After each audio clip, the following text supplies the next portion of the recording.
Viewers, আমি একটা নদীর পাড়ে বসে আছি। এটা বন্যার পানি। দেখেন প্রচুর মাছ আছে, মাছের এই মাছগুলো আছে। মাছ তো বড় কথা না, এখানে কিন্তু আমরা একটা জিনিস খেয়াল রাখতে হবে, এখন সাপের সিজন, হিউজ পরিমাণে সাপ আছে এই বন্যার পানিতে। বাংলাদেশে প্রচুর মাছ, কিন্তু এখানে মাছটা বড় কথা না, মাছ ধরতে গেলে অথবা আপনার যে বাড়িতে পানি উঠছে সাপ সম্পর্কে সচেতন থাকবেন। বিষাক্ত সাপে আপনাকে কামড় দিলে কিভাবে বুঝতে পারবেন?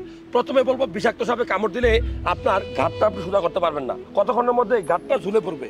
দ্বিতীয়ত, মুখ থেকে অপরন্ত স্যালাইভা বা ফ্লুইড বা পানি পড়বে মুখ থেকে।